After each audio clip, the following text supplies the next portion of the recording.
So back to Rudolf Steiner here. This chapter is pretty complex. It's actually based on two lectures because Steiner just gives the biographical information of these three men in one chapter, and then the karmic connections in another chapter. And so this is Garibaldi, the man who almost single-handedly united Italy during the 19th century, and Gotthold Lessing, I can get him up here, Lessing, who was perhaps the greatest writer in Germany just before Goethe, and then, of course, the great Lord Byron, the great poet and author of Don Juan and Childe Harold's Pilgrimage, and Manfred and all that kind of stuff. So those are the three individuals that he'll be talking about. But he starts with Garibaldi, who is a fascinating figure to Steiner, because Garibaldi is this larger-than-life, almost impossible human. All the deeds that he performed.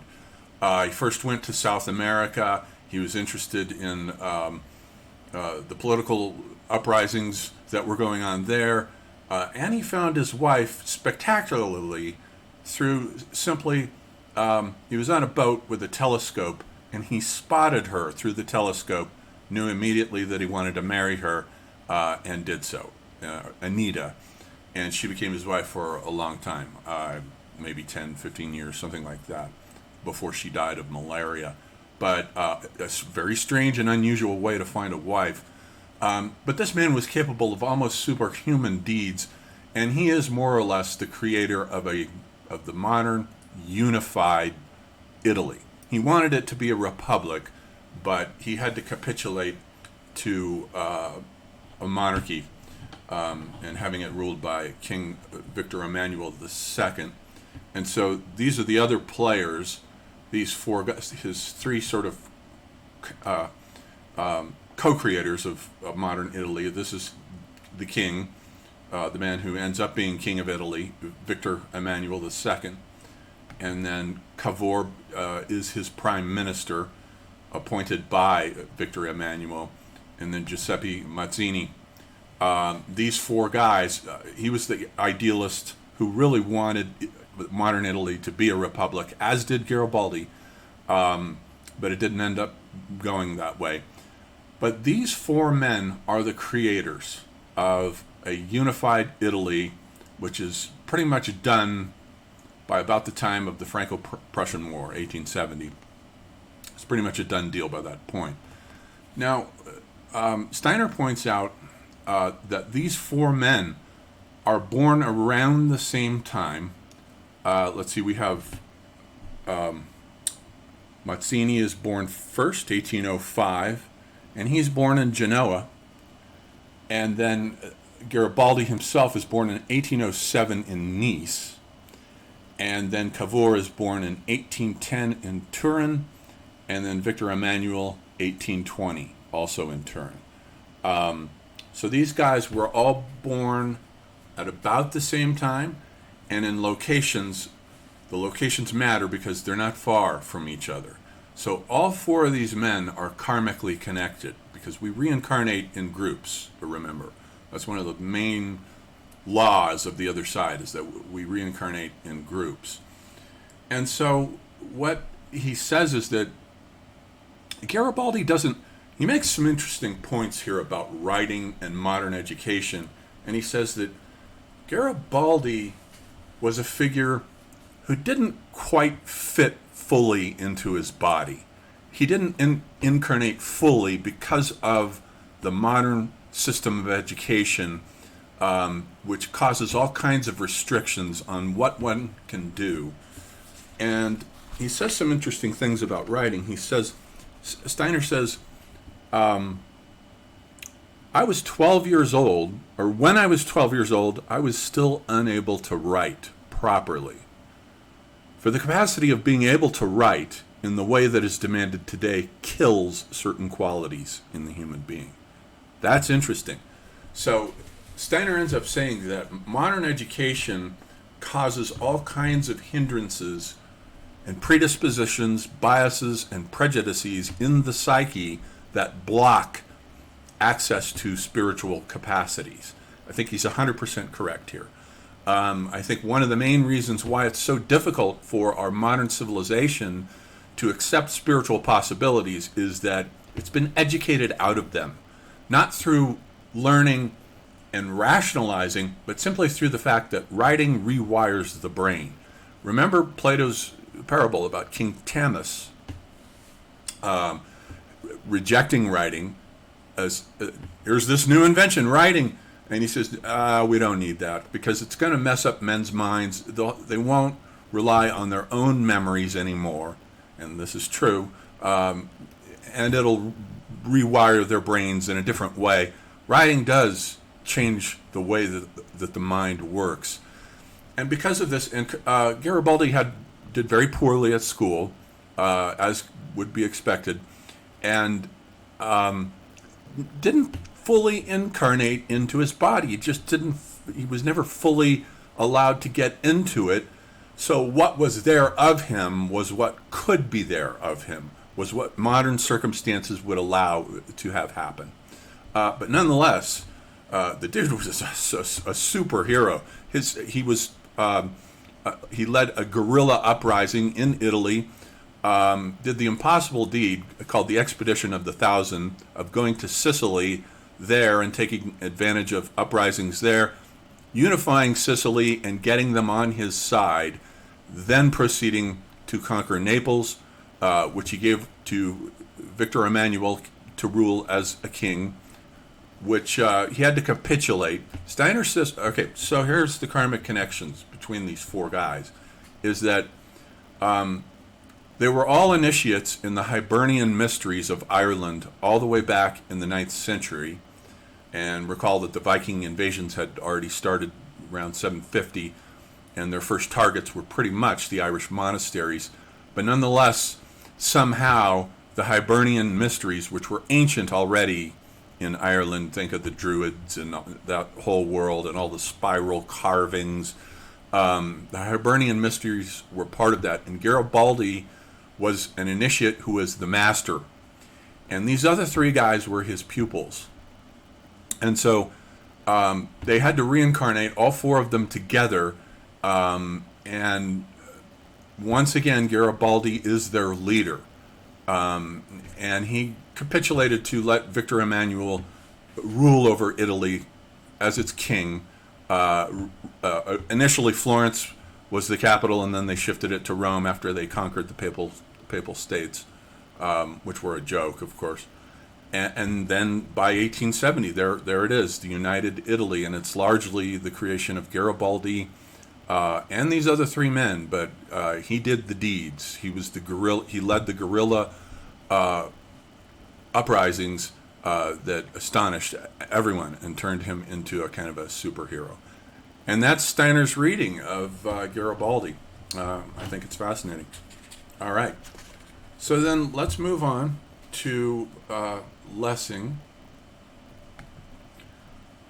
Now, Lessing was a fantastically great writer. I've read a whole bunch of his stuff.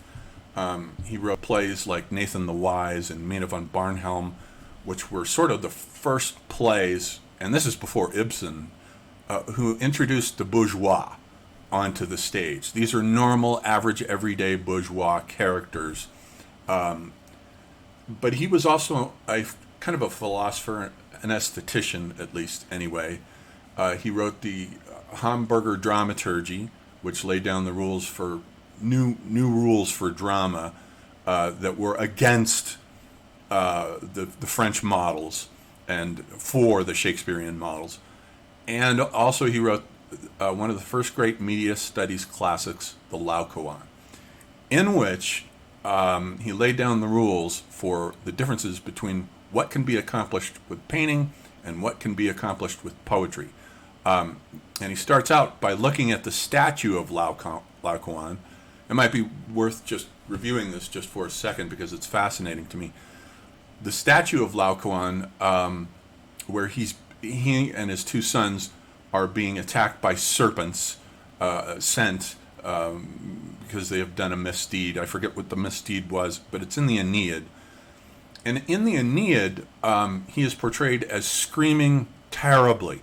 The serpents are attacking, and he's screaming his head off. But in the statue, he looks mildly discomfortable. So Lessing wants to know why there's a difference here, and he says because with sculpture, you have to have regard for the beautiful. The beautiful puts certain limits on what can be represented. In poetry, you can you can introduce the sublime, you can introduce the ugly, you can introduce all kinds of extremes, the grotesque, whatever you want. But you can't do that in sculpture, at least back here in the 18th century, by his rules. So that's kind of the gist of the Laocoon. It's a wonderful book. I highly recommend it, along with the works of his contemporary Winckelmann at the time. That's the beginning of the media studies and philosophical world that eventually leads to Spengler's Decline of the West. Okay, so that's Lessing. And he writes an important work near the end of his life. It's very short. It's called The Education of the Human Race, in which he sort of borrows Joachim of Floris's threefold scheme of history, where he says, we've got the Old Testament, and that's the childhood of man. That's the beginnings of man. But then along comes the second age, the New Testament, in which is given the maturity of man. And he says, now, there'll be a third epoch, which will be the old age of man, where there will come a third book, which will give a new revelation to humanity. And then finally, in the final paragraphs, rather astonishingly, Lessing points out that he believes in reincarnation. And he says, why shouldn't we have come back time after time after time again? Why does Europe have a bias against reincarnation? And Steiner says, that's rather astonishing. So those are the main facts about Lessing. But so now, Lessing's past lives. He says, okay, Lessing was a Greek initiate. He was an initiate into the Greek mysteries. He doesn't specify whether it was the Eleusinian mysteries or the Samothracian mysteries or the Orphic mysteries or the cult of Dionysus. But the cult of Dionysus was really only open to women. But one of those mysteries. And he was an initiate in the mysteries. And then in the 13th century, he incarnated again as a Dominican priest, a very good one, apparently, a Dominican priest, and then came into being as Lessing with these mystical inclinations. And that's really all he says about Lessing and his past lives.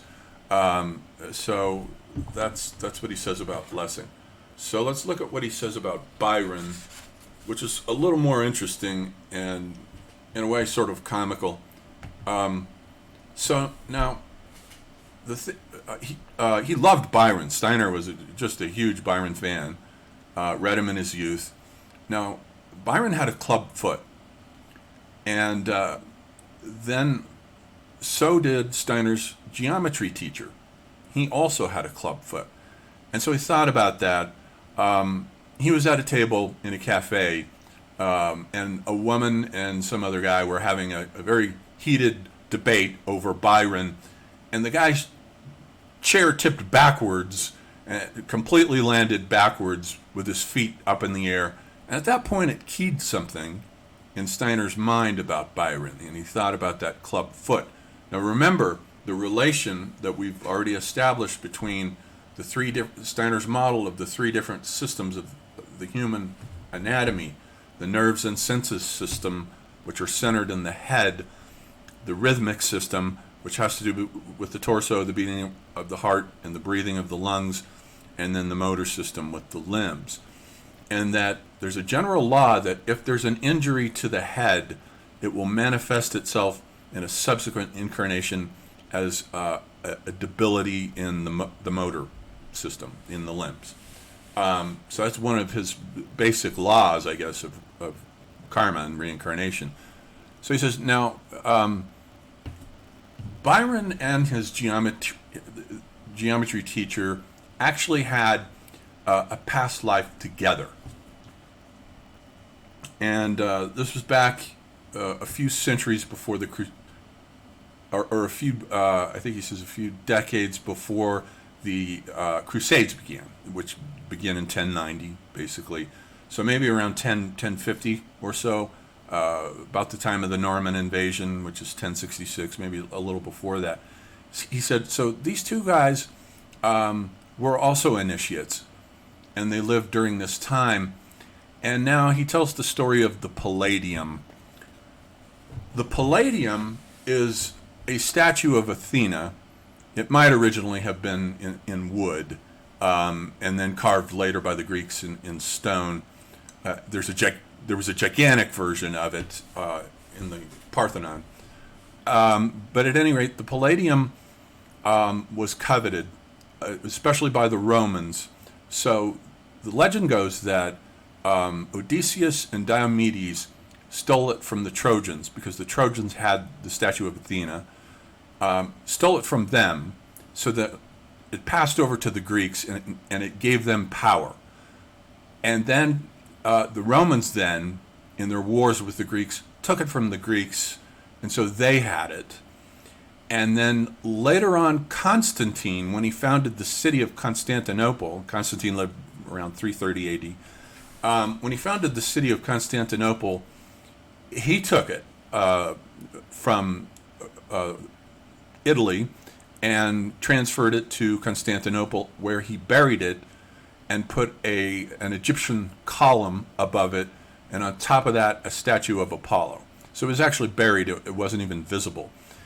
And now, so these two guys, Byron and actually Steiner's geometry teacher, conceived the plan to steal it. So they came down from the north and entered into Constantinople, and they wanted it for power. I don't know what civilization they were connected with, but they wanted it, and they failed. They tried to get it out of Constantinople, which at that time, 1050, it would have been strictly the Byzantine Empire still. Getting weaker after their what Toynbee calls their tour de force of conquering the entire Mediterranean and reestablishing the Roman Empire under Justinian at about 700 AD. So they want the Palladium, they can't get it, and what happens is that somehow they're stricken, their heads, both of their heads are stricken by some unspecified spiritual force. Steiner doesn't say what it is. They're just stricken and they lose their minds. So that in the present incarnation in Steiner's lifetime, when Byron lived, I think he lived to, 1824, so overlaps a bit with Steiner's life. They wound up with club feet, both of them. So that's Steiner's reading of the past lives of all these guys. All right, then. I hope you enjoyed that, and we'll leave it there for that chapter.